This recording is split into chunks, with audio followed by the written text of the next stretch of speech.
All right, it says recording in progress. We're back behind for another episode of Behind the Anvil. Today I'm joined with Redeem Steel owner, operator, creator, Billy.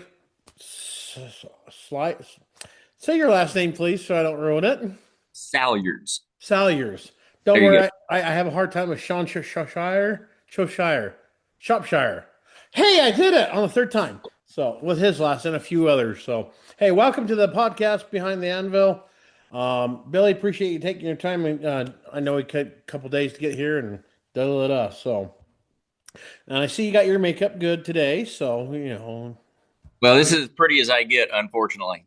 right? Same here. I mean, this is what you get. Everybody's probably looking at you like, look at me and go, ah. But anyway, before we jump into it, just like me and you, we got bills. We're running a business. You know what I mean? Yeah. So, hey, Behind the Anvil is brought to you by, well, Mike's Damascus Knives. Yours truly. From everyday carry to pocket knives to kitchen cutlery and maybe a sword, if I dare take on a challenge like that again. And I also offer knife making experiences. So you can check that all out, mikesdamascusknives.com on Facebook, Mike's Damascus LLC, Mike D Knives on Instagram, and American Bladesmith on TikTok and the X. So enough of me trying to self promote. Hey, let's go with your ad. Go, Billy. Well, same thing here. I own and operate Yellow Rose Forge with my son Joseph Salyers. So we do custom handmade knives, everything from EDC tactical to everyday carry hunting, fishing knives, and kitchen cutlery. And we do swords all the time. It's one of our favorite things to do. We also use the funds that we raise through Yellow Rose Forge to fund Redeemed Steel, which is a nonprofit that we run that helps people all over the world and specifically for us shares the gospel. And we are in the process of building a trade school to keep young men and women out of the sex trade and drug industry. So supporting a local business also supports an incredible cause. And you can find out more about that through Yellow Rose Forge, yellowroseforge.com, redeemsteel.com, and then Yellow Rose Forge and Redeem Steel on all the various social media platforms. Awesome. And folks, I put him right on the spot, even though I had mine already on my phone. So he did way better than me. So I need to learn. Actually, I ought to just practice more, really. Hey, that's awesome. I didn't know about the foundation and the school and such. We're going to dive into that. So, Yellow Rose Forge, tell us about it and how it got started, and then I redeem steel. Yeah, absolutely. So Yellow Rose Forge started as a summer project. I was a school teacher at the time. I've got a background as an English professor. I tell people all the time I speak three languages: English, bad English, and really bad Spanish. So, but I was an English professor at the time, and because I had some time, about 8 weeks every summer when we weren't in session at school, and I wanted to be really intentional about being a dad.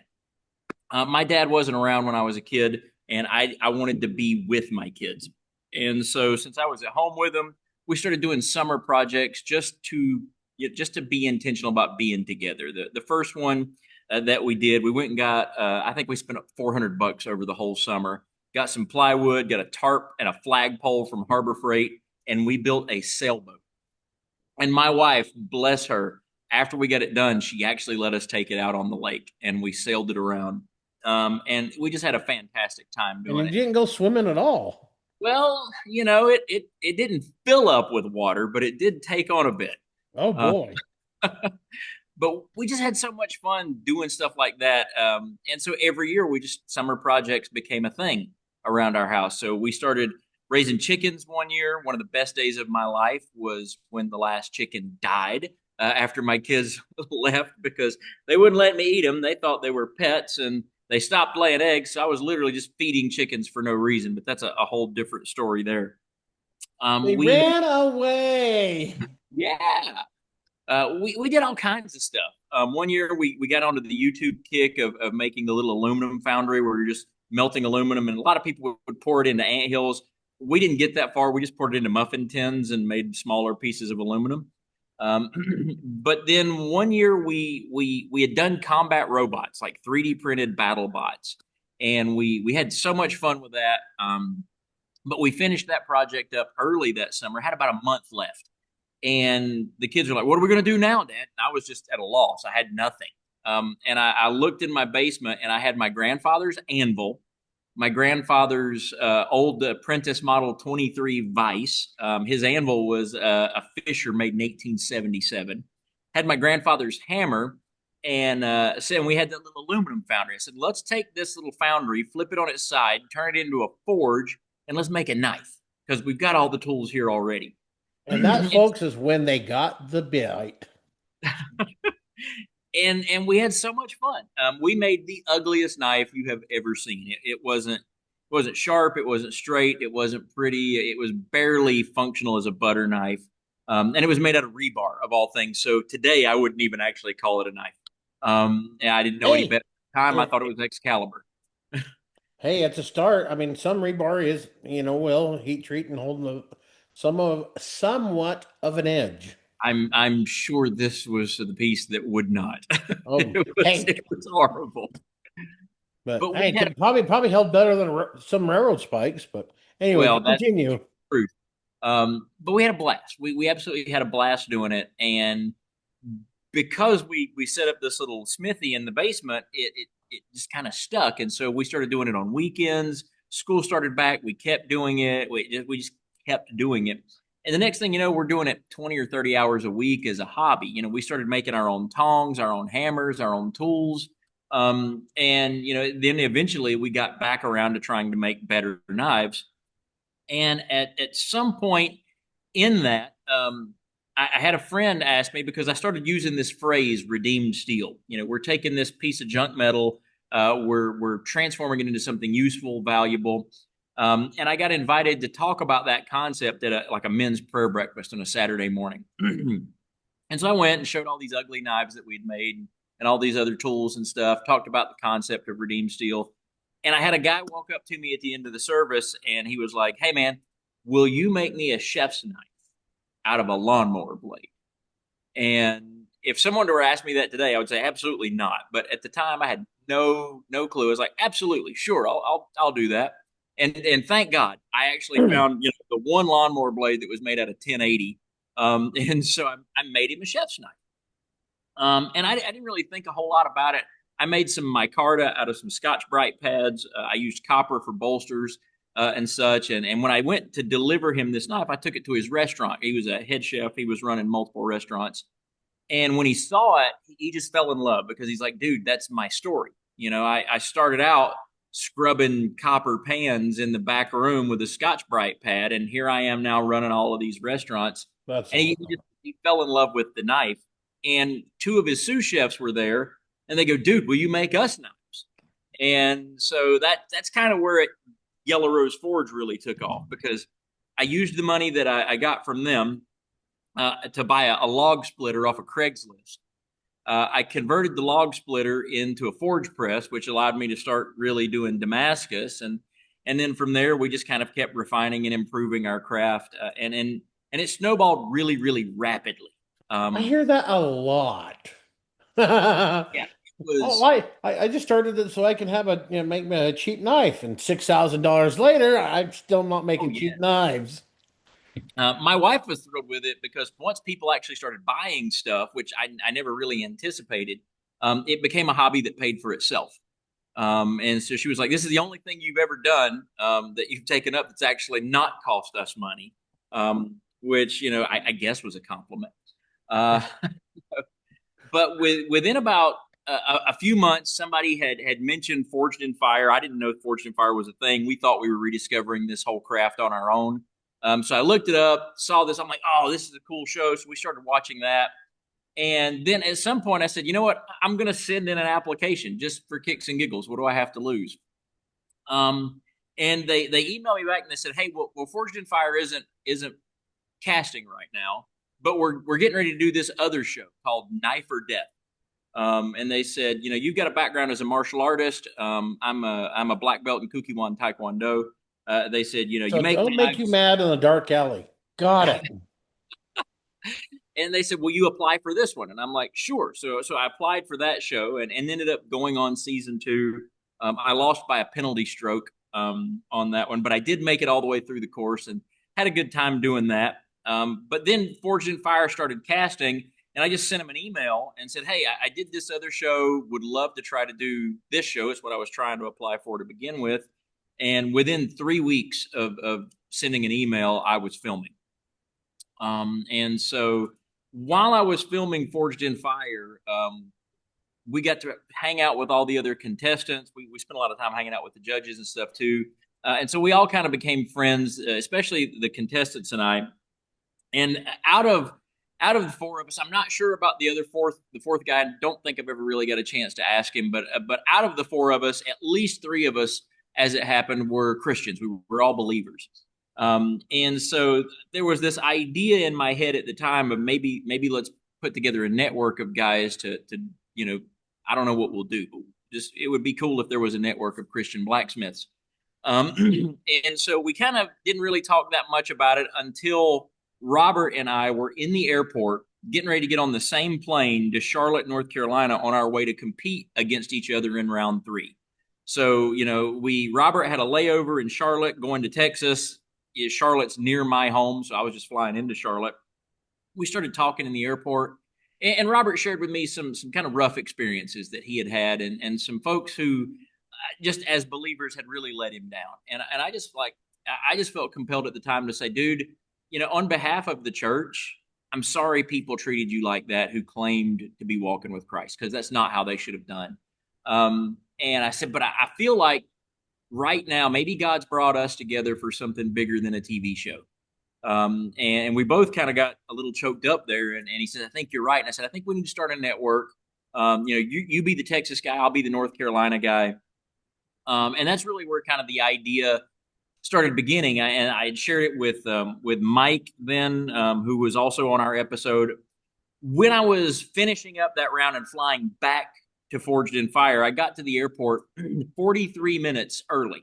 And they would not check the bag with my sword in it because they said, well, you're not 45 minutes early. You got to be 45 minutes early, and you're 43 minutes early.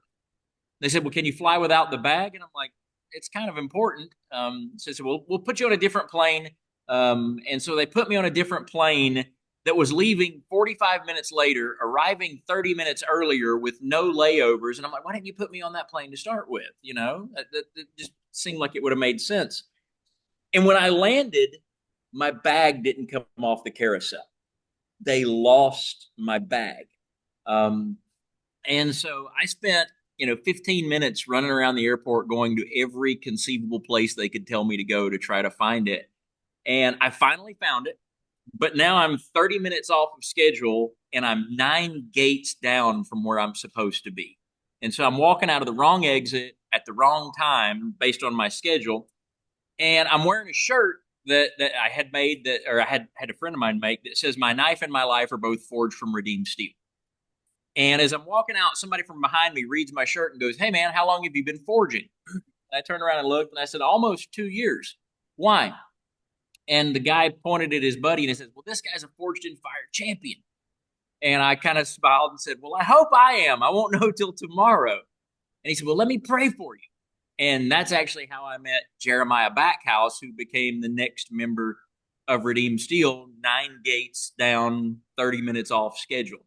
And he said, have you met Brian? I'm like, Brian who? He's Brian Evelich. The guy from Connecticut? Yeah, that guy. Dude, he's coming to Asheville, North Carolina next week. We're supposed to have dinner together. So I don't know him, but I'm getting ready to. And so Brian became the next member, eventually ended up on the board of directors for Redeemed Steel.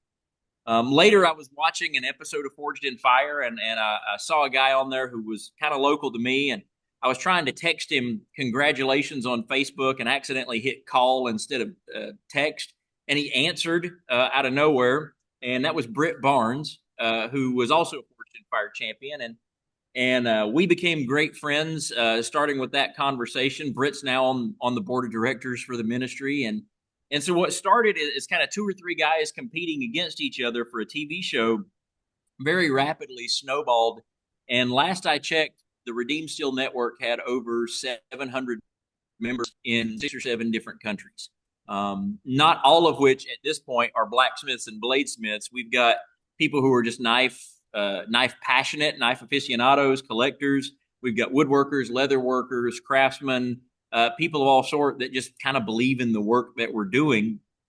And so what we started doing was gathering people with those, unique skill sets and building houses for homeless people. Feeding them food. We raised money selling knives and dug a well for a village that didn't have clean drinking water, and they had to choose between buying water for their kids or buying clothes for their kids. And so now they don't have to make that choice because a bunch of guys sold some knives and dug them a well. And we, through all of that, there's so much going on here. My son Joseph moves to Guatemala as a missionary. He was going to go to school and become a marine biologist, and he just felt like God was leading him to take a year and go serve him overseas. So he moved to Guatemala. We went to go visit him, and while we're down there, we share the gospel using blacksmithing. We did an event there at a church called Calvary Antigua, and just had a fantastic experience there. That introduced us to a couple by the name of Rich and Sherry Smith, who worked with another group called Global Action Ministries. They found out my background as an educator, asked me if I would be interested in teaching some of the classes that they offer. I said, absolutely. So we made some connections there, which got us plugged into Costa Rica, teaching classes. So we go to Costa Rica and we meet this guy named Danny Bear. And I didn't think that was a real name. I thought like somebody was going, oh, my cute little Danny Bear. And I'm like, I can't call you that. And he goes, no, bro, that's my name. And so now, that's Danny Bear is one of my best friends in the whole world. And we did an event. We did like a little hammer in Costa Rica. We had about 40 That's or awesome. Sounds it, tropical too. it was fantastic.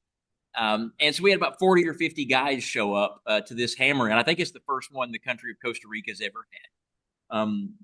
And while we were doing that, I had a bunch of guys from Forged in Fire with me. We were all doing demos, and we were telling the Costa Rican Smiths, like, guys, you gotta do something. You're supposed to be here making, not just watching us. And I realized they were all standing around watching us because they just really wanted to learn. And it was like this alarm went off in my head, like God saying, you're supposed to be building schools. And I'm like, okay, in Costa Rica. And he goes, no, in Guatemala. And I'm like, okay, but I didn't tell anybody about this. I started praying over it. And I get home a few days later, and I'm like, God, are you really telling me that we're supposed to start raising money to start building trade schools? Because that sounds like a lot. And I was full disclosure, I was in the bathroom. I just woke up, got my phone. I'm reading the news, sitting on the toilet, and my phone rings, and it's a guy from Romania. And so obviously I didn't take a video call, but I took the audio call. And Yeah, it would be I don't know if that would have been appropriate. that would have been an awkward conversation. I still don't think he knows where I was at the time. But when I answered the phone, he's like, hey, I'm looking for Billy. Well, I said, well, you got him. And he goes, do you know of any blacksmiths who would be interested in helping build trade schools to rescue orphans? And that was like, I hadn't told anybody that God was talking to me about that. And then the same thing, I got another call not long after that from a guy in Africa. And within a very short amount of time, we had 2 or 3 different countries that were interested in Redeemed Steel as an organization coming and teaching blacksmithing. And This so, sounds. I've heard this story before, and it stems from my episode. You can check him out. Check where he's on there. Met Tim Troyer. I don't know if you're familiar with Tim Troyer. With oh Lord, forgive me, Tim. I forgot the name. I'll look it up here in a minute. He's got a charity that he's been working with over 20 years. Started in Nepal, freeing slaves, and then ended up setting a couple of forges up in Uganda, Bama Forge, and another one. Oh, it's right there. The tip. I see the word, but I don't know how to say the name. Um. Anyway, I've heard this story. It's the same similar story, and he was out, when he was on the show when we were going competing and everything. He was actually, asking the Lord and praying, "Hey, will you find somebody to looking for somebody to help him continue the mission and work together for the Bama Forge in Uganda and such like that." And Mike, the John Wigger, who won my episode, because mine was a little too heavy, which I'm fine with that. I still think it was cool to watch Doug Sweat swinging that sucker. So you'll have to check out his story. We got a episode. I don't know. First season episode, you can go back there and find out. I probably should look that up, but it's funny you mentioned that. I've heard this story before, and it's cool to hear the connections that boom, boom, boom, boom, boom from in the network of knife making and hearing your story now. But anyway, we'll get back to you. Nobody wants to listen to me, so back to you, Bill. It's funny that you mentioned it. Uganda is actually one of the countries on our list right now. We may be going there when we finish up with the school we're building in Guatemala. Reach out to Tim Troyer because he's got a network already set up there. That sounds fantastic. I'd love to. Let me go ahead and talk. I am going to look at what Tim Singh wrote because it's driving me nuts. You remember it. I hate those moments. So yeah, so we Fortune and Fire happen. We go and we start making. It just dawned on me. The Reckoning International charity. Reckoning International. Yes. I have to check that out. Awesome. Yeah. Get a hold of him on Facebook. He's out of Ohio, Sugar Creek, Ohio, and he runs Reckoning International. He just got back from Nepal. I go check out his episode. I'll find the episode, but as I was starting to look it up, it just popped in my head. So anyway, that's how it works, right? It's gonna be yeah. We'll make this connection here. My son was living in Guatemala still, and he got invited to compete on Forged in Fire, and so he had swung a hammer in 9 months. So he comes home. We crash course practice all the stuff that he hasn't done in so long. Yeah, so then JoJo, my son, goes on Forged in Fire. His experience totally different from mine. They spent 90% of their time isolated and locked in their trailers because that was in the COVID era when he was filming. But all long story short, he ends up winning, and we become, to my knowledge now, the only father and son to have both gone on Forged in Fire and won. Nice. And I was way prouder of him for winning than I was of me. I went on with just the idea of, God, please don't let me embarrass myself or you. And it would be really nice if my sword doesn't break. Outside of that, if I win, great. Just let me have a good testimony here. But I can't lie. I was definitely praying for my son to win. I just thought that would be super cool. And he did. And I was so proud of him for doing that. But JoJo had been living in Guatemala. And there came a time where it was almost time for him to move home, and he had 2 or 3 different organizations offering him positions, and I felt like I needed to offer him a job. But I didn't want to sidetrack him in what God was doing in his life, and I really struggled with asking him. And so I talked with my wife about it, I prayed about it, and finally I just knew I had to at least offer, and if he said no, that was totally cool. And so he was 19, I think, at the time, and I called him up, or he called me. He could only make 1 phone call a week from where he was at. And I said, hey, son, when you get back home, I'd like to offer you a job. And he said, well, Dad, let me fast about it, pray about it for a week, which I thought was just a super mature response for a kid that age. And he called me back a week later, and I was all excited, hoping he was going to say yes. And he said, Dad, I got a question about that job. My heart just kind of sank. Oh man, he hasn't decided yet. And I'm like, what's the question? And he said, when do I start? And so he totally got me on that one, played me big time. Nice. And I said, well, when you get home, you get a week off, and then you go to work. And so when he moved back home, he took a week off, and then I gave him ownership of half of the company. So I gave him half of Yellow Rose Forge. He's got just as much invested in it as I do. I mean, we've been doing it the exact same amount of time because we started doing it together. And so I gave him half of the company, and we started making knives together. And we had, from being in our basement, we had started this as a hobby. We outgrew the basement, this little 1-car garage, really, really quickly. And if you guys who are doing this at home, it doesn't matter how big your space is, you fill it up. Oh, yes. So I definitely could use for my next level, if I'm able to take it there, Lord willing. I would like to get me about a 5,000 square foot shop, if not a little bit bigger. So I've got a lot of things I want to do with that. That's about how much space we're in right now, and it's getting tight. So we built a 1,200 square foot shop, which we thought we'd never outgrow. We outgrew it in like a year. Famous last words, right? Oh, we'll never outgrow this. It's so big. And so we were tripping all over each other, and I'm kind of sworn to secrecy on uh, how we managed to be in the place that we're in. But needless to say, there was a very generous individual who wanted to remain anonymous that made it possible for us to be in the place that we're in now. So Uh-huh. you know, we're in a custom built 6,000 square foot dedicated blacksmithing workshop with native three-phase power. And it literally, I designed this building down to the placement of the outlets. And it was built to our specifications, and it is functioned fantastically. Um, but without the investment of just one of the most genuinely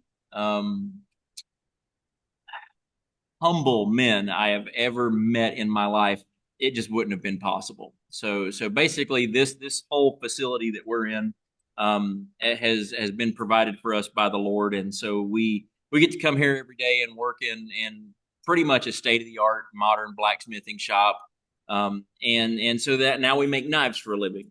And Nice. so my son Jojo and I come here every day.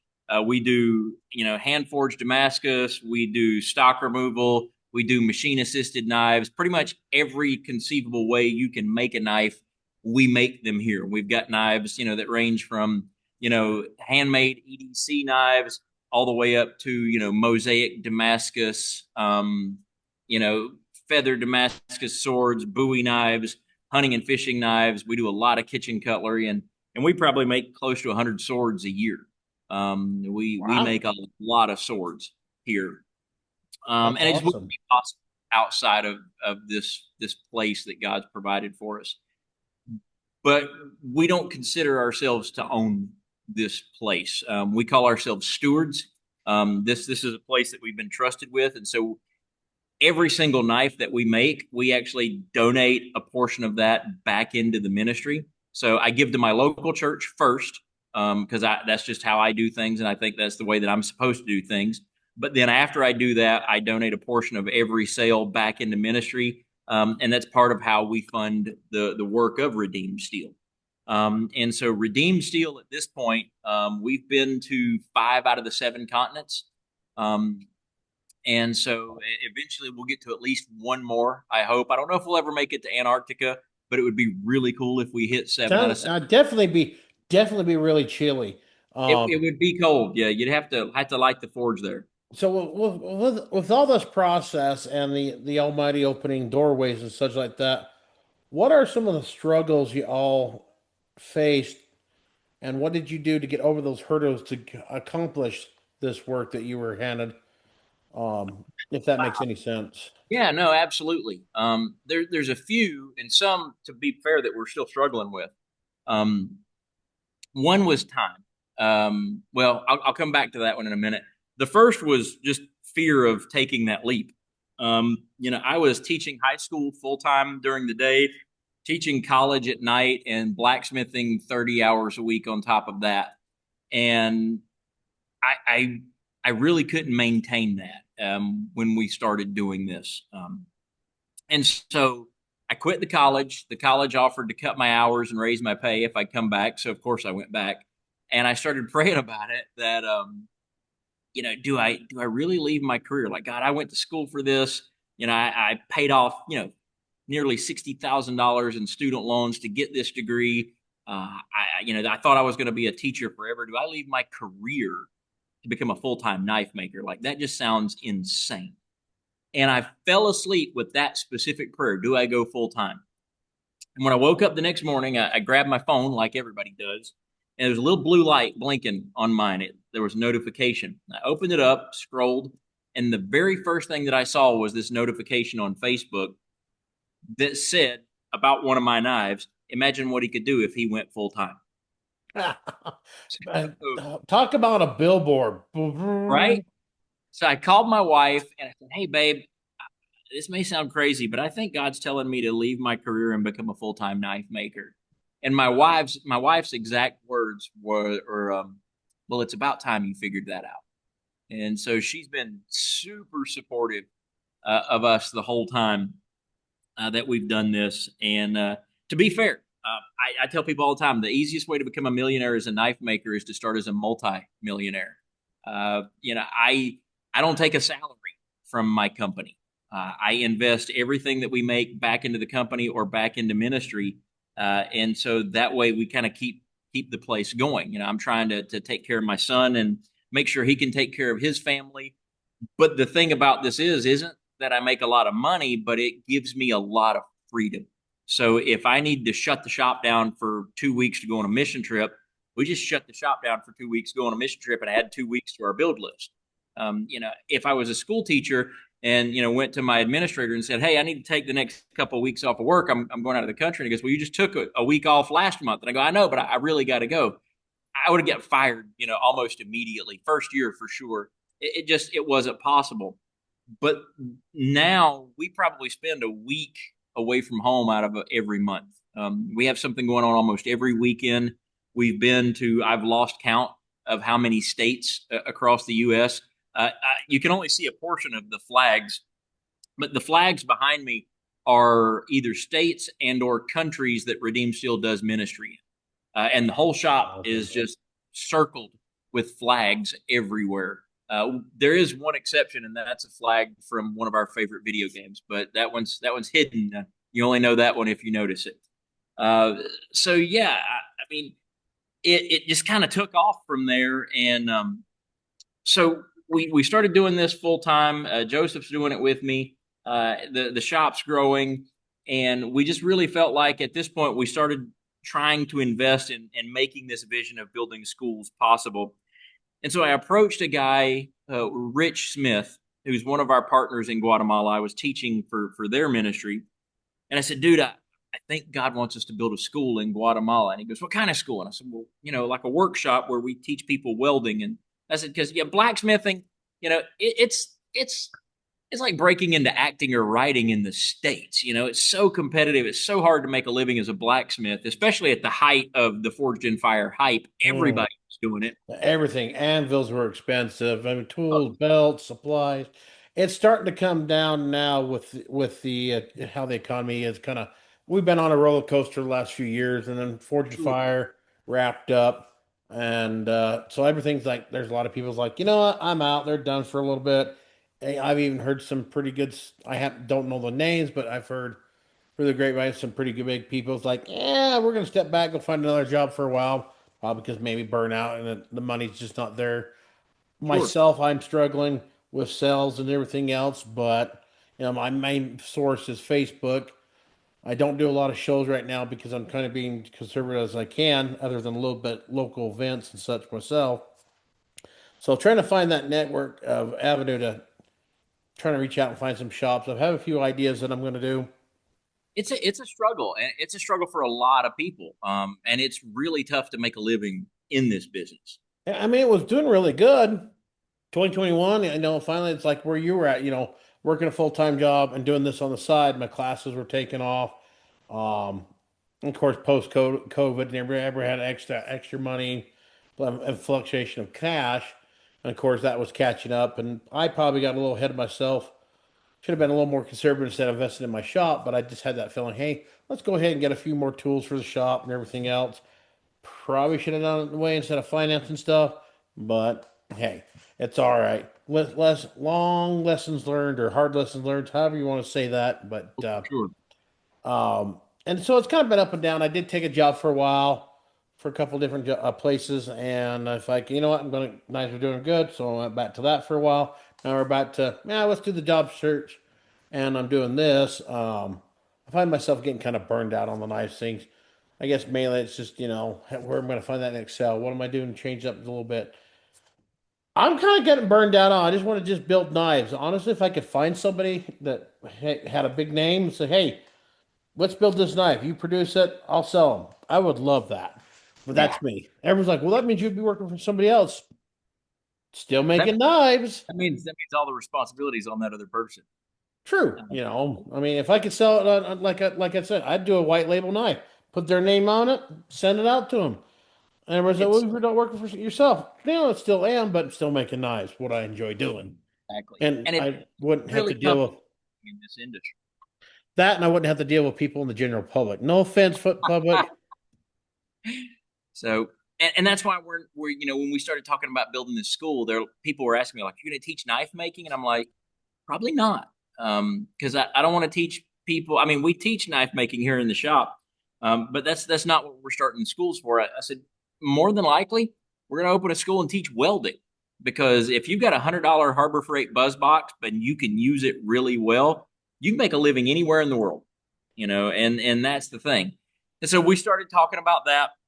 I told this guy, hey, I think we're going to build a school down here in Guatemala. We just got to figure out how to do it, and land is insanely expensive. And he looked at me and he goes, "I'll give you the land." I'm like, wait, what do you mean? He goes, "Yeah, we're going to be building halfway homes to help keep young girls out of the sex trade industry, and because they get kicked out of the orphanages when they turn 18 and they lose government funding to house them. And so they turn to the only place they know they can make money." And he goes, "We're going to rescue these girls from that situation. We're going to bring them in, give them a fresh, clean mattress that nobody's ever slept on, uh, do job training for them for 2 years, and then help them find job training, disciple them to follow Christ, and then release them and give them that bed to take with them so that they always have their very own bed." And I said, "That sounds fantastic." And he said, "But we're going to have space on the property. I'll give you the space to build the school." And I was just blown away. And so we started raising the When we money. say cold chills, Yeah.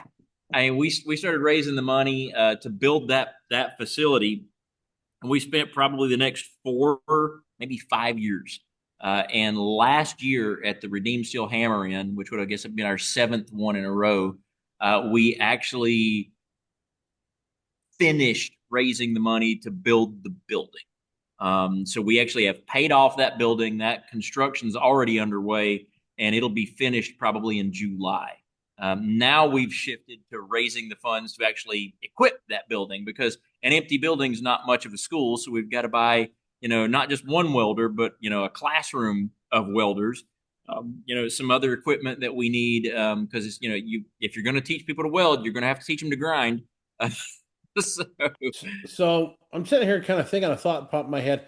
We're kind of halfway through, more or less, give or take. If somebody's listening to this right now, like, oh, where can I, instead of looking at the thing, where can they go to donate to help out this, to help build the school, help fund Redeem Still right now? If you got anything you want to shout out real quick, so and they we'll can repeat it through the literally show. go to redeemedsteel.com. There's a donate button right there on the front page. They can do a one-time gift or sign up to be a monthly giver.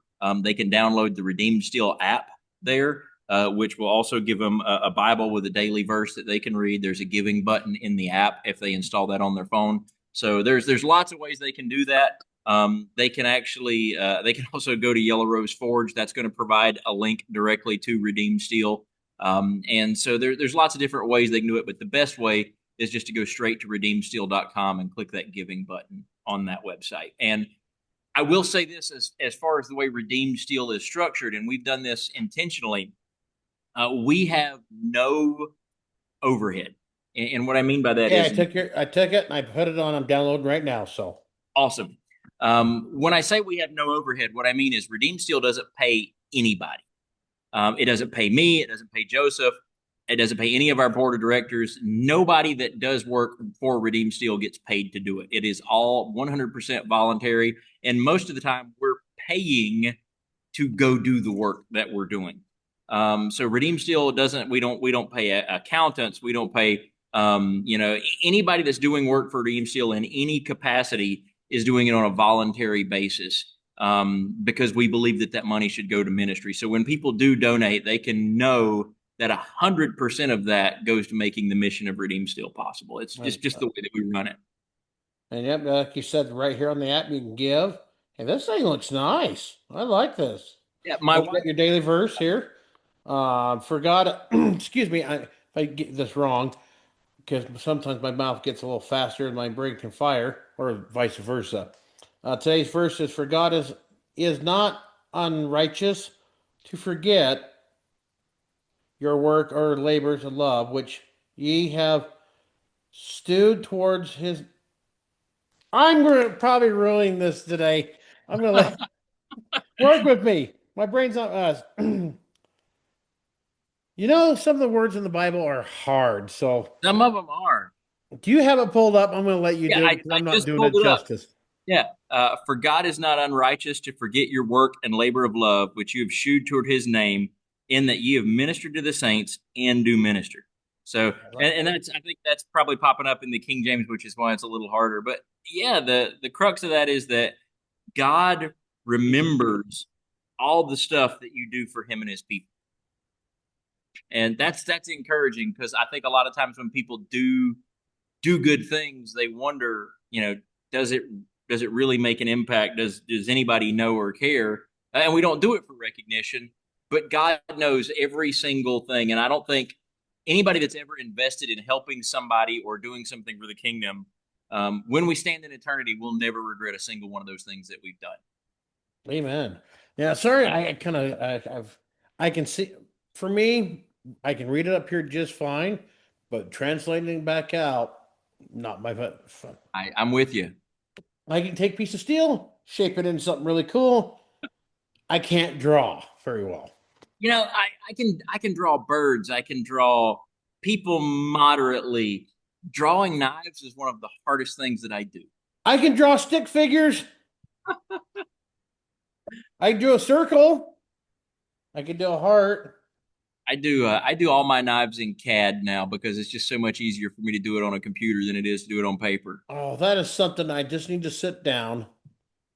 But I've been more focused on trying to I gotta pay the bills because that's I got Yep. custody of my daughter now and uh, got to keep the lights on. Doing the hustle. You kind of getting a little frustrating with doing interviews and getting told that hey, we went with somebody else. I'm like okay, so go back through it and everything else. But we'll get through it eventually. Yeah, Just hit that daily grind. But absolutely. so, yeah, that's cool. The app, that's really cool. I didn't know about that. That's something. Hey, I'm learning something new every day. I so Next thing you know, we're going to have a Behind the Anvil app. That'll be sweet. well, we have something like that in the works. Brad, shout out to my friend and producer. He come down and did some. He does some stuff for me. He also filmed one of the episodes of Behind the Anvil, not behind. Beat Beat the Smith. Good Lord, my brain's firing 500 miles per hour now. I'm getting kind of excited here. Um, but we'll circle back to it. But tell us a little. So you got the school. You started about 4 years ago. Mhm. Um, what besides welding and such? What other things are you teaching at the school? I'm guessing life skills, cooking. Take care of So, yourself, etc. well, to be fair, the school isn't open yet. Like Oh, it's not okay. My no, my no. my mistake. The school the building is almost finished. The school will open next year. So we've spent the last 4 years raising money to build the school. Oh, okay. For No, some no. reason, my brain said it's open. Okay, so let's But rephrase that question. What are we going to be? well, we're going to start with welding. That's going to be our first class. We have the stuff set up to teach. I don't even know what the right word is. Teaching someone how to do the work of a seamstress, like sewing. You got Um, it. So that's seamstress, yep. seamstress sewing. If for women or seamstress, that's actually something that's in my family. My grandmother started sewing when she was 6 years old, making her own clothes. Later started a upholstery shop. My mom is a hell of a seamstress. But yeah, that you got that. I don't know. If there's a term for man for it, but I mean, I seamstress is guess we say we're just going to teach sewing. Um, yes. we're also going to teach leather work. There's actually interestingly a huge field of leather work in Guatemala. In fact, there's an entire town called Pastores, and like almost every shop going down the main street is a leather working place. Boots, shoes, hats, purses, wallets, backpacks, all that stuff. And we've got one of the best leather workers in the country who has wanted to teach but doesn't have the space to. And so we're like, well, that's perfect. We'll provide the space. You come teach, so that we don't have to teach it. You can teach it, and then as we're teaching people, you can even potentially take some of these people on as apprentices or help them find jobs in that community. That's one So, thing I like about the Bladesmith community and Forge and Fire. It has really helped to forge a community. oh yeah, The alumni, as we call ourselves. We've been down to Belleville. Not Isaiah, Cowboy and Eileen, Eileen, Eileen, yeah, Eileen. yeah, Cowboy and Eileen. I want to call her Eilina. I don't know why I want to say Eilina. I just my brain wants to call it that way. Sorry, please don't. I had them on the episode here. It's They're really cool to fantastic. see that, and now you're taking that networking and building, and say, hey, you can teach here, and also while you're teaching, you could probably pick these people up and bring them into your thing. Not only helping him with his business there, but also giving these young ladies and young men a purpose in life, a job or something to help take care of themselves. It's just amazing how those doors just open up. Absolutely. The most important thing that we're going to be doing, and trades, whatever trade we're going to be teaching is going to be flexible. And it's going to be flexible because we're actually going to be working with some of the construction companies down there and listening to what do you need people to be able to do. And if they say carpenter, we'll teach people carpenter. If they say welding, we'll teach people welding because that makes job placement easier. But the most important thing that we're going to be doing, and this is mandatory for everybody that comes to the school, is if you're going to come in and let's say you're going to take a 6 week welding program there, you also have to go through a 6 week biblical discipleship program that's partnered with it, and it's required, it's mandatory. You can't do the welding without the discipleship because from our perspective, it's not enough to teach people how to make a living. You have to teach them how to live. We've done a lot of work, and I've certainly had people that don't care for me saying it this way, but it's true.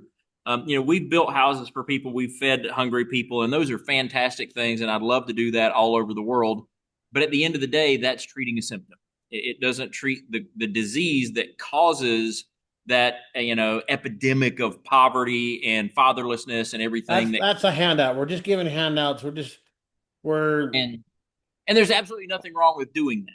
But for my perspective, in my heart, it's not enough just to do that.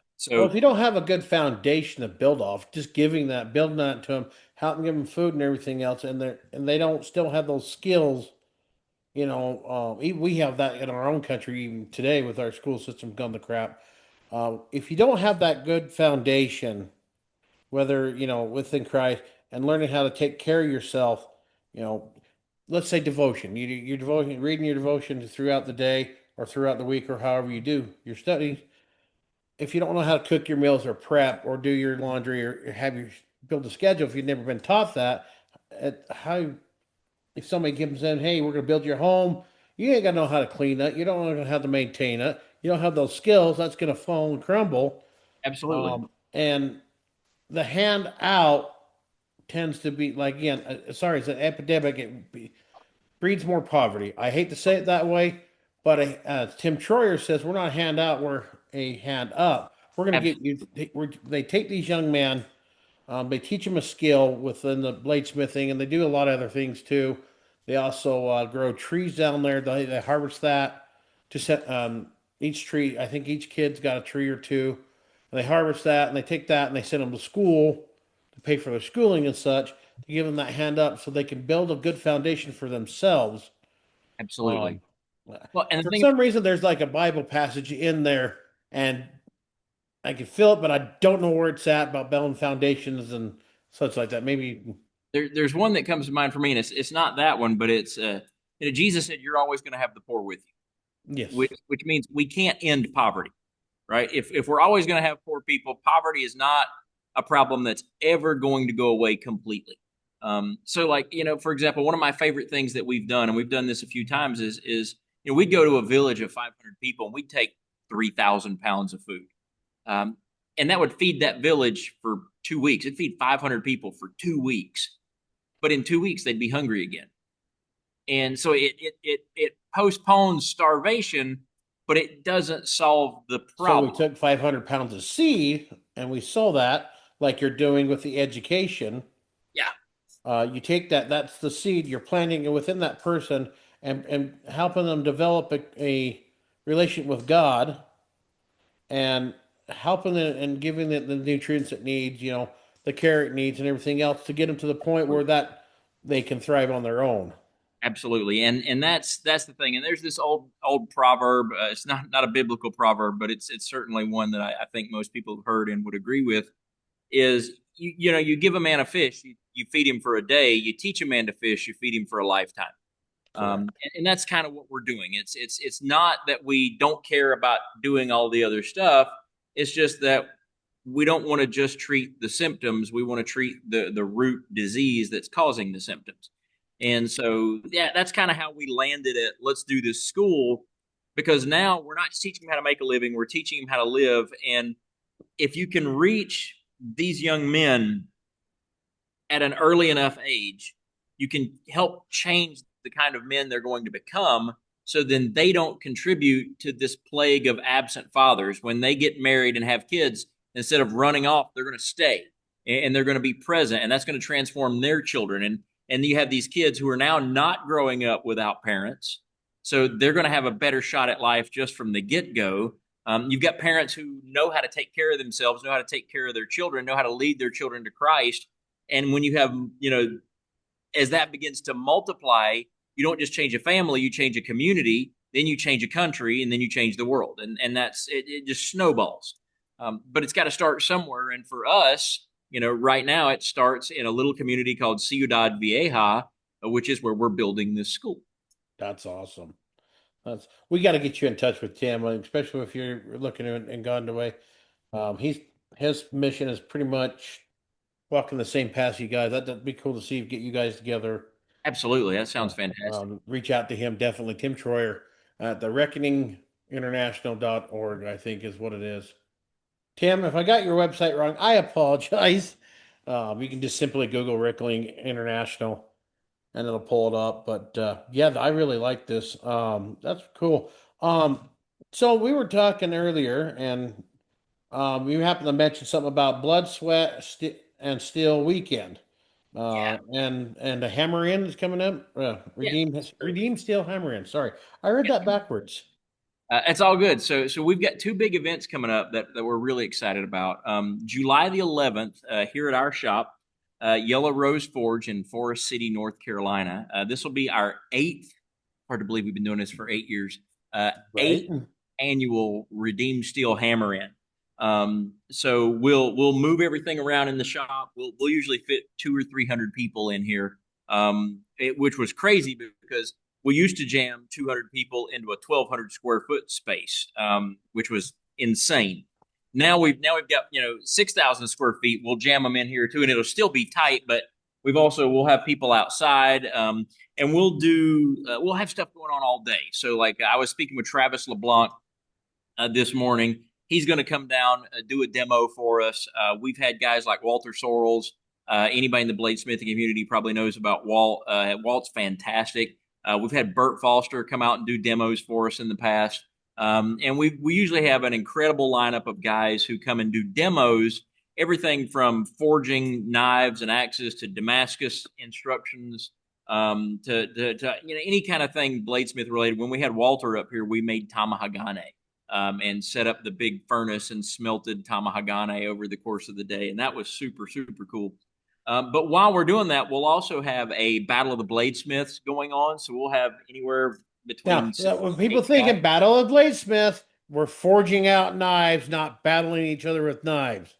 Well, it gets... Yeah, which would still be kind of fun. I mean... So we'll have those guys forging, and the goal is we'll start at 9 o'clock, and by 3 o'clock, they all have to turn in a finished knife. So we'll give them the same bar steel. Everybody has the same amount of time. Joseph and I usually compete in that as well, but we don't have quite as much time because we're hosting the event. So we keep having to take breaks to do stuff around here. And anytime somebody has a question, they come to me. So they say, "Hey, Billy." And so I'm trying to forge. And so I get about half the time, I think, which is fair. It's my shop. I know where everything's at. So it's good to handicap us here. And then we started this last year, and I'm hoping we can do it again this year. We're also going to do, we call it like a skill and style showcase, which is, it's kind of like a Battle of the Bladesmith, but it's for stock removal. So there's no forging going on, but we give a bunch of stock removal artists blanks of steel, and they have to grind, heat treat, and finish a knife as well. And some of the knives that came out of that last year were just incredible. We do a thing called an iron in the hat drawing, where a bunch of people will bring stuff, just donations, and it could be anything from an anvil to a knife to a ticket for a class, or just all kinds of stuff. You never know what people are going to donate, and we'll sell tickets for all that all day long. At the end of the day, we'll draw a name or a ticket out of a solo cup and give away everything that got donated. And then we will auction off all of the knives that got made that day, and we determine the winner by whose knife sells for the most. So when at the end of the whoever got the most in the auction wins the Battle of the Bladesmith, wins the Style and Skill Showcase. And then we take all the funds that we raise and we donate every single penny of it to the Ministry of Redeemed Steel. And that's how we raise money for funding some of the stuff that we do. Is we do a lot of blacksmithing stuff that's super, super fun. The event's free to the public, and then we donate everything that we raise. And then the one that I am insanely excited about, you mentioned the Blood, Sweat, and Steel weekend. Yes, So I was this going to is say. Then you said that was out in Montana? it is. It's in Stevensville, Montana, out in the Bitterroot Valley. It is one of the most gorgeous places I've ever seen. We're staying at a place called Cherut Ranch, and that is right next door to like a 14,000 acre game preserve. So you can literally wake up, walk out to the back porch, see the mountains come down, forming the Bitterroot Valley, out over just nothing but pasture land and grass. There's a river running through the backyard. It is just fantastically beautiful. And what we're going to be doing is we're going to wake up in the morning, and this is an event that's just for men.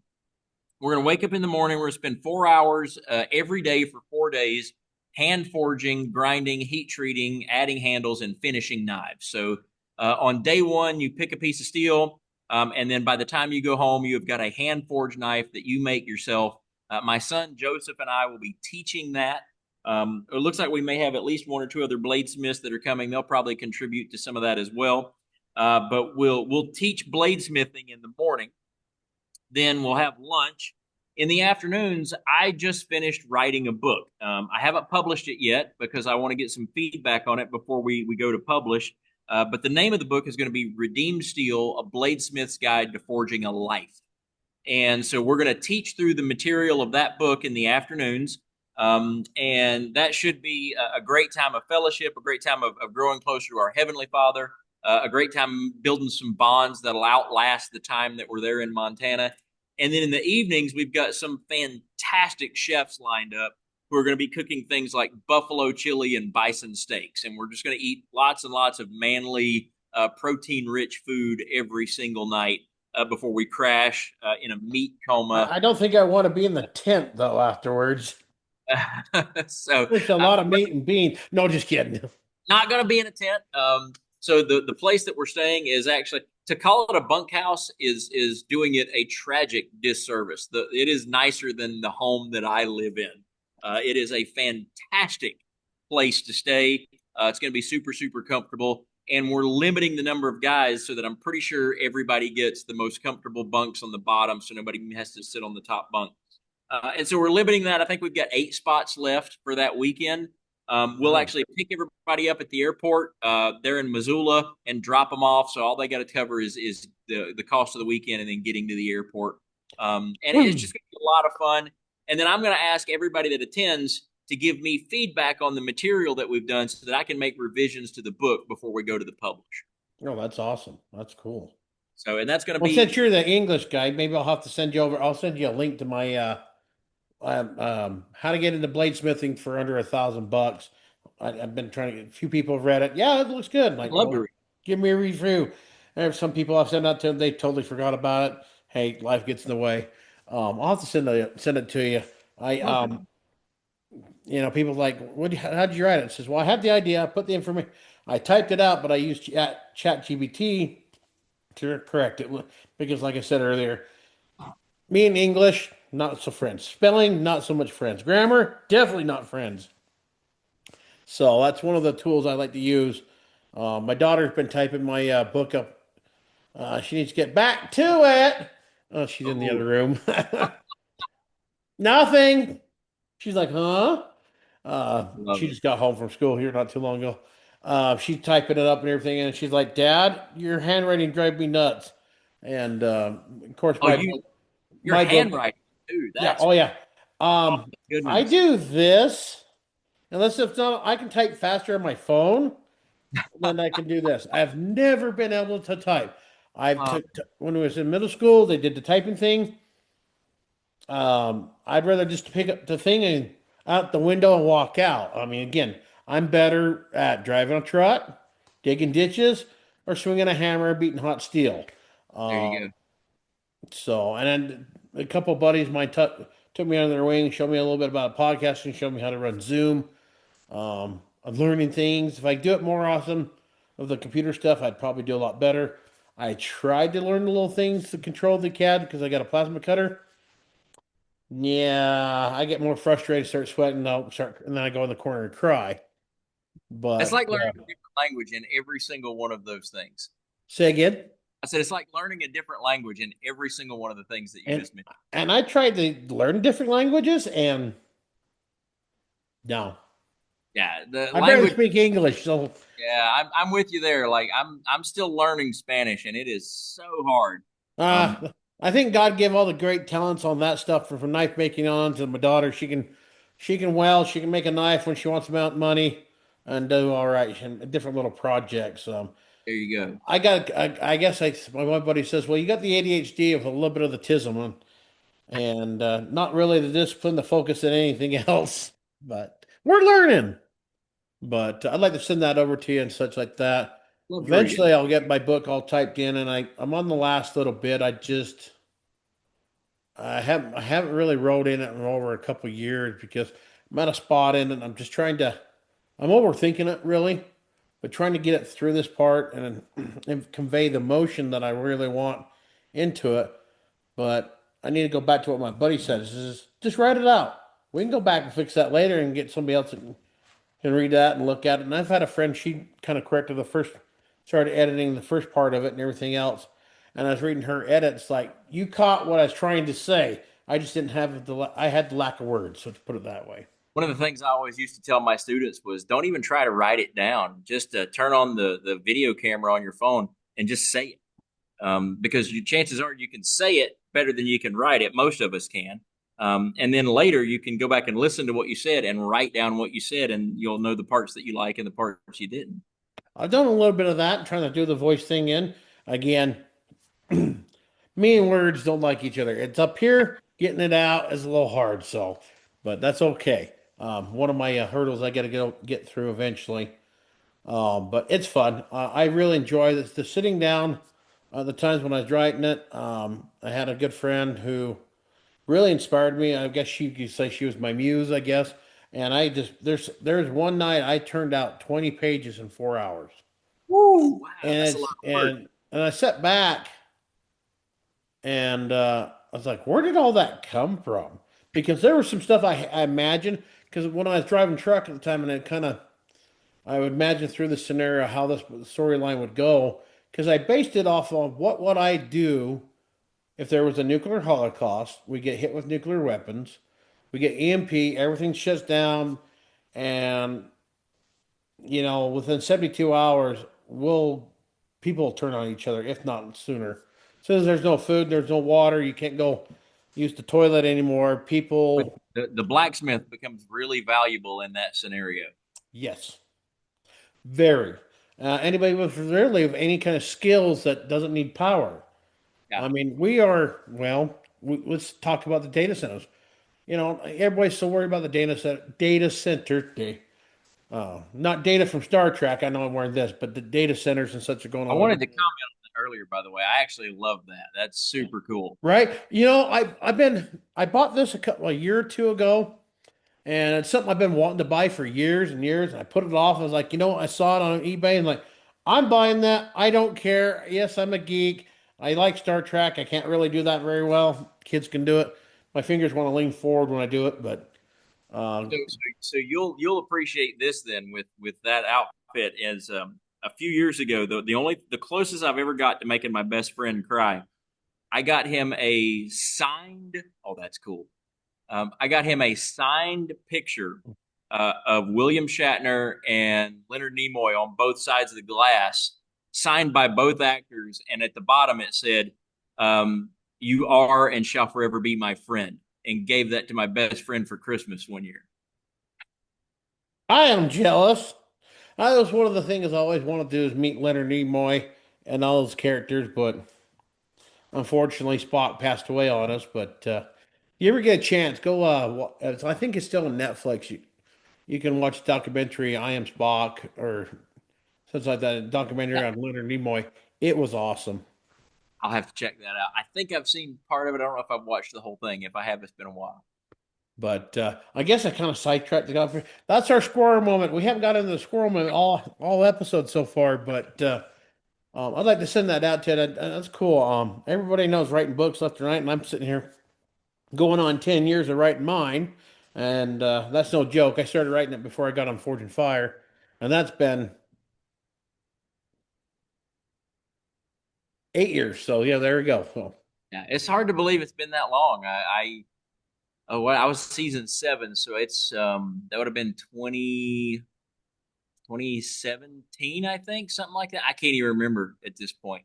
I was on season 5, and I filmed in 2018. Okay, so maybe it wasn't quite as long ago as maybe no, mine was 2019. That's when it was. So Yeah, yeah, that's when I was. 7 years ago. Lucky number 7. Yeah, yeah, So, I mean, if you look all over, I mean, like I said, with Forge and Fire, I have to say, I think the Almighty, because you're not the only story I've heard about this of people meeting and coming to service of the Lord. I think the Almighty used Forge and Fire for a lot more than making the connections of all of us. yeah. But He certainly did for me. say again. He certainly did in my life. Yes. It's really amazing to sit back and hear these stories and such. So, but anyway, let's dive back to it. More about you. Tell us a little bit. Can you want to share a little bit about what's in your book, or do we have to wait? Well, I mean, part of it is just I've written it in a couple of ways to kind of hopefully broaden the appeal of it. The idea, I mean, it is a book about making knives. And so, we open up kind of looking at this pile of broken metal sitting over in the corner of the shop and think about all the things that could be. And so we talk about, one of the books that's in my library that I've really appreciated is Wayne Goddard's $50 Knife Shop. It's just a fantastic book, really well written.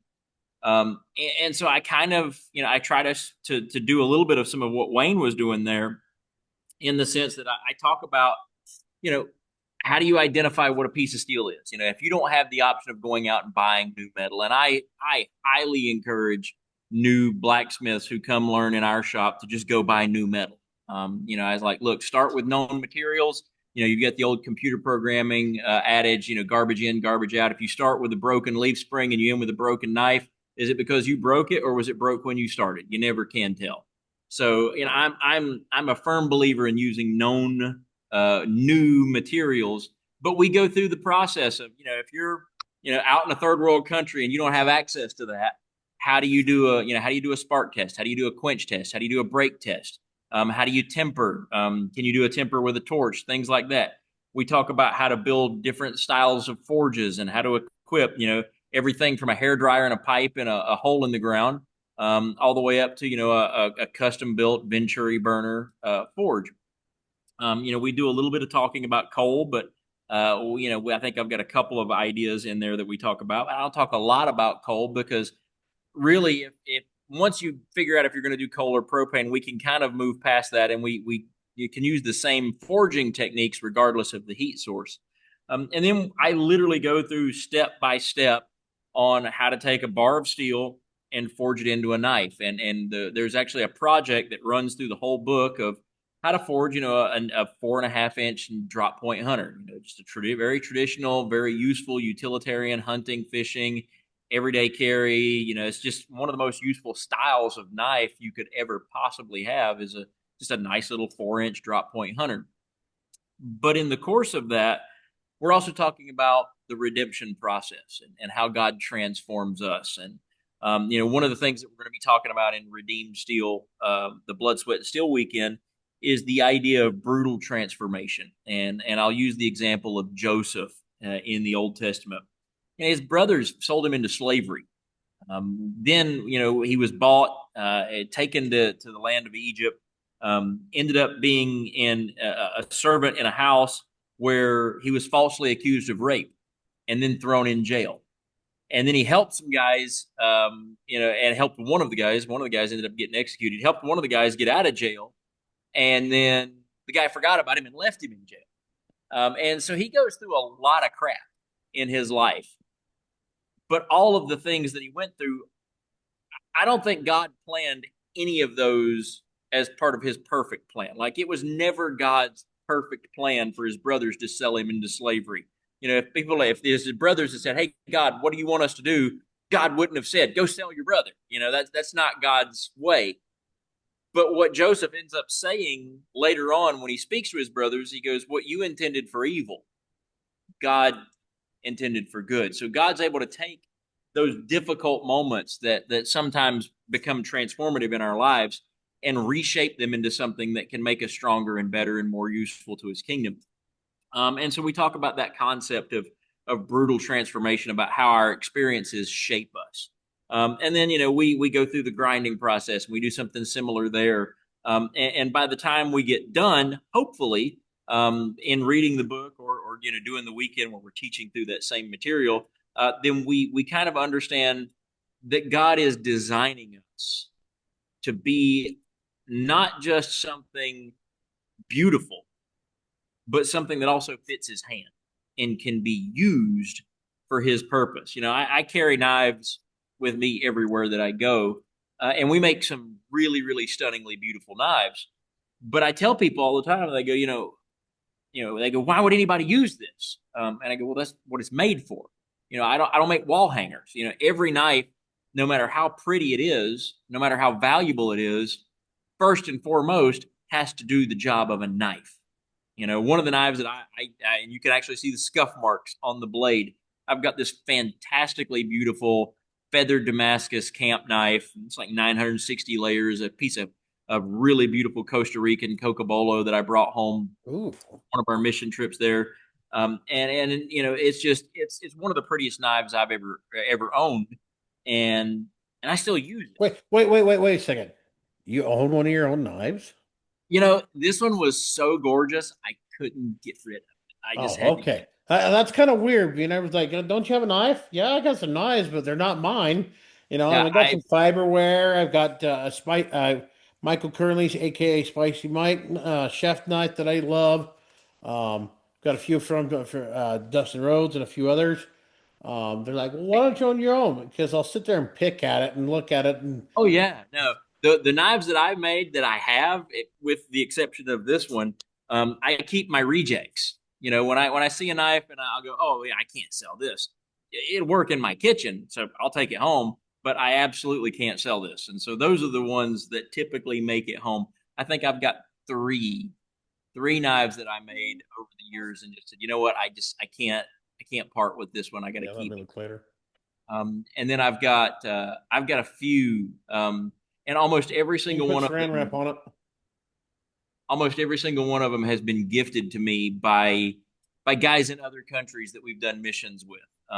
We'd be doing something, and one of the guys would just say, "Hey man, thanks for coming. I wanted to give you one of my knives," and those to me are just treasures. Like, those don't even come to my shop. They stay at the office, at the house, and just up and away. I don't know. Nobody even really gets to see them, but they're there for me. And every now and then I can go grab one of those knives and pull it out and just remember the guy that gave it to me, and think about what God's doing there. And it's super cool to have those.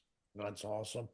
Um, earlier I kind of mentioned about data centers and everything. Um, and everything in the world's going on fast, just that and the other, and the economy's up and down. You know, I grew up in a family. My dad was a prepper, Vietnam veteran. For those who've been listening, but that stressful life of worrying about every day. Got to make a plan for every day and 6 months out and whatever. I used to have a lot of that stress. And now that I guess I'm getting older, I must be getting wiser. I don't know about that. We're gonna do wiser with quotation points on that. Um, But and now everybody's fighting over data centers and this, that, and other. It's like, okay, I can understand the concern of certain things, the water usage, the power, etc. Um, Things in the world, humanity is its own worst enemy. I hate to say it that way, but where I'm going with that, it's like, you know, I'm just going to give that to God because there's a lot of, I mean, with all the stuff that's going around the world, that's too much. I'm going to put that in God's hands. If that makes sense. I think Um, what a lot of times people, how do we even put this? There's a lot of stuff that's super important. And then there's a lot of stuff that's not super important. And it's really difficult sometimes to figure out which is which and to figure out where my role lands in helping with what I can help with and trusting God with the stuff that I have absolutely no control over. Thank you. And it's like, everybody's worried about AI. It's like, well, I use AI is going to take up, it might replace some jobs. I think it's going to help some people reduce the stress at work because I know a few people use it. I use it. Um, am I worried about it turning into a Terminator and, Sarah Connor moment? No, not really. Yeah, The only I don't time that's really probably going to work is if somebody tells it to. But I just, I think what a lot of us forgotten, even us Christians, take for granted or have forgotten is there's somebody else who has had seen this. It's been written. The Almighty knew it from the beginning to the end. Somebody else is in control of this. Um, and like the UFO stuff, I do believe there's other beings out there. Have we been visited? Yeah. Um, but that's just my opinion. But it's just like everybody gets so wound up in this, like, hey, God's got it. Don't worry about it. Don't sweat the stuff. I'm 40. I probably got another 40, maybe 50, if I'm lucky, another 60 years left in me. If I don't accidentally do something stupid or cut off a limb or put another knife into myself by accident, not on purpose, by accident. Um, so, or get married again. No, sorry, I didn't say that out loud, but you can edit that part out later. Nah, we don't. Like I said, this is off the cuff. I don't edit it because I don't have the patience to it. I got friends that can do it, but we just record it, throw it on. We will be adding in a little commercial and intros on YouTube, and I think a little bit. I don't know if we'll do that on the podcast end of it. Maybe do we have an intro song we wrote with AI and such. I kind of goes with the podcast a little bit. It's fun. It's really cool too. But anyway, I'm just to get to the point. We're getting a little long on the tooth here. Um, I don't. I think we need to spend a little less worried about things. Yes, there's certain things we should focus on, like you're saying.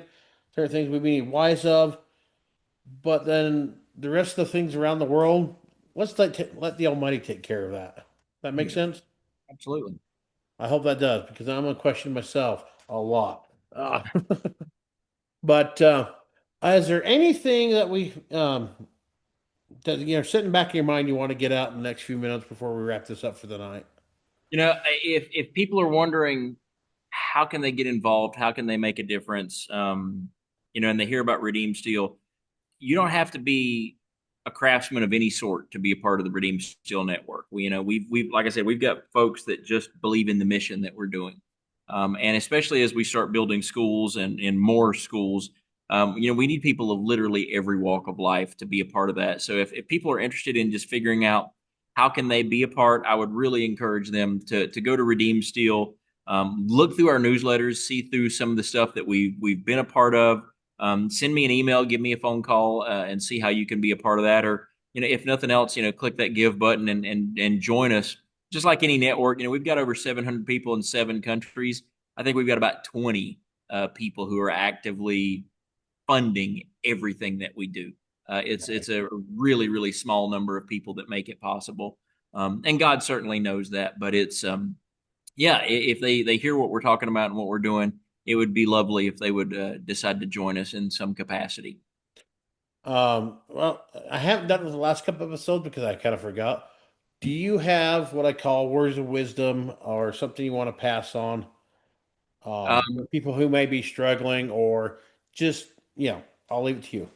oh wow. So Yes, I'm putting you on the spotlight. for my knife maker buddies, I'll give them a quote that JoJo and I do, and that is when you're in your shop, just tell people, I am not an expert, I am a professional. The difference is I get paid to not know what I'm doing. Um, Oh, that fits. Oh, that fits. I love that. um, yeah, I mean, for wise words for living life, when you find yourself in an argument with your spouse, ask yourself the question, am I interested in winning the argument or winning their heart?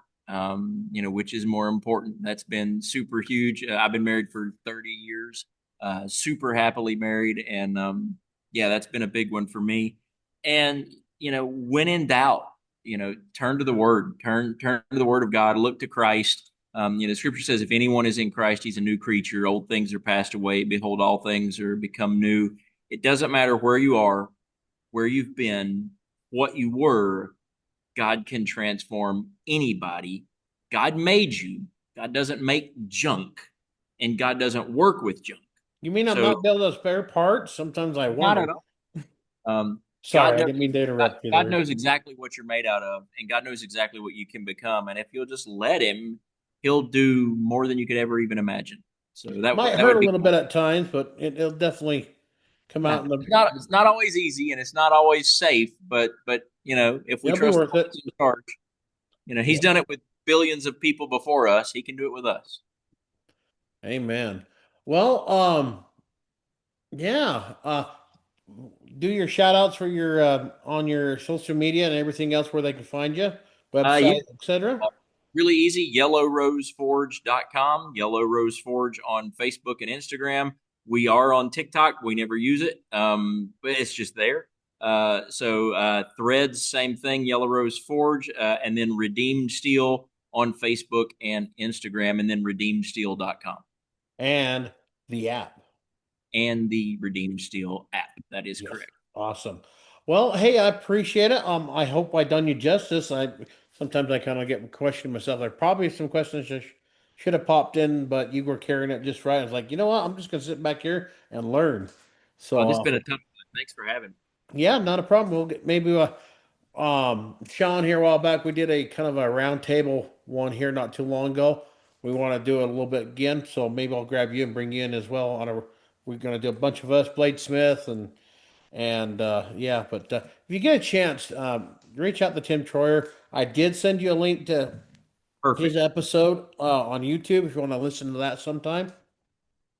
I listened to that one after that interview. I sat down. It's like, what have I done with my life?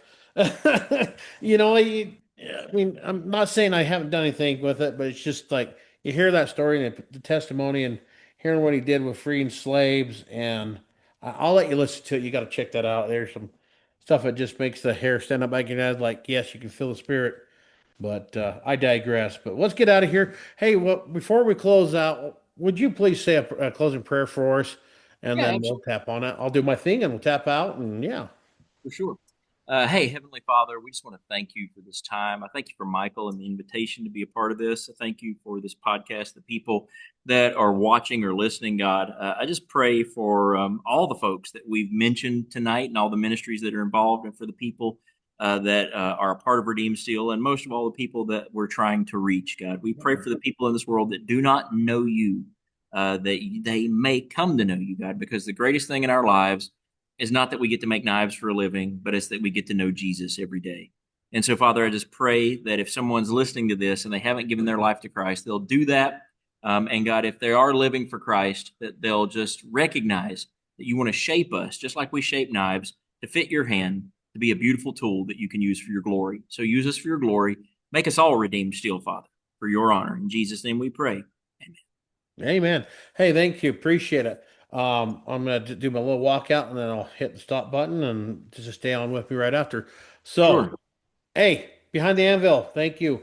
And as we say in the shop, stay sharp, America. And remember, there's only one King, and that's Jesus Christ, our Lord and Savior. You want to get him known today? Reach out to us, and yeah, we'll try to help you lead that way.